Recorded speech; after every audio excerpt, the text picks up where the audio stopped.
I would have said to him, back off, which it appears that he did within a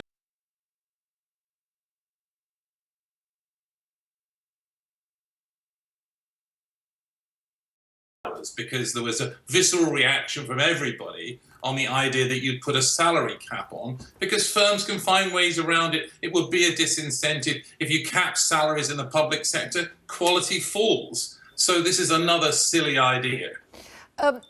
Could there be, I mean, he kept using the word fair and fairness in the course of that speech.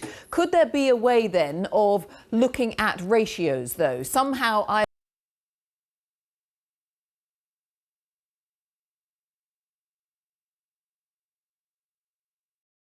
or penalising companies if there is too big a gap between the person at the top and the person at the bottom? Is there a way there? Well, the question is, what's too big a gap? I mean, a company created by an owner who created the job and created jobs for everybody else, it's absolutely unworkable. Think about a company who then simply creates another company and pays through that. It's completely unworkable and impractical, because incentivize shareholders, give them more power. But if the shareholders see that their return is okay, they go along with it. So you could certainly do that, but to actually say we should cap pay, I mean, it's not practical. It's not that you don't want to do anything about inequality, but this isn't the way to do it. Completely impractical. I mean, I tweeted this morning, I think it's totally lunatic.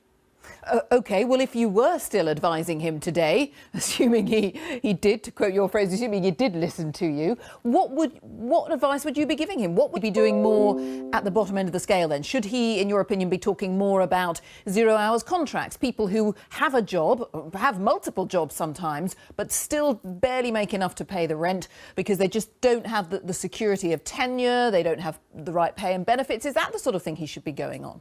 Well, certainly trying to help people at the low end has a positive to it, dealing through the welfare system. I mean, the cuts to welfare, the way that the poor have been impacted, you could clearly reverse those. You could think about ways of incentivizing firms to hire people and to help them to have a basic wage. So give incentives to firms to do the right thing. My experience when you talk to firms is that they'll actually cooperate with you and think about ways of improving things.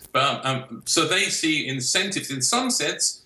David Blanchflower, very good to talk to you. Thanks very much indeed for joining us there from the US. Thank you. He's up against two others. He was up against John Makinson, who's got a background in publishing, and he's up against Deirdre Hutton, who he thought to have done.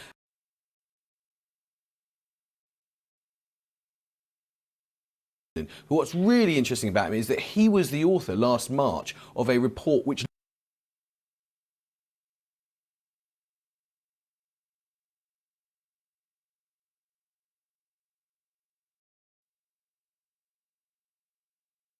structure of the BBC, and he made a quite remarkable recommendation, which then ended up being seen through, that the BBC should no longer have a system of self-regulation, looking after itself, being its own watchdog, if you like, and it should be regulated by Ofcom. The BBC Trust should be replaced by a new BBC board, and it should have a chairman. Now Clementi is that very chairman. And what's in the in tray? What's his most pressing issue? I think he's got big challenges. I mean, it's worth saying that the big challenges that the BBC faces will be ultimately for Tony Hall, the Director General.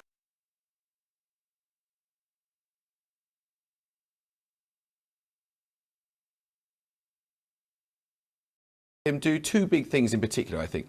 The first is deal with very substantial budget cuts that have come as a result of the government policy that licences for elderly audiences over 75s should be funded by the BBC sector in particular.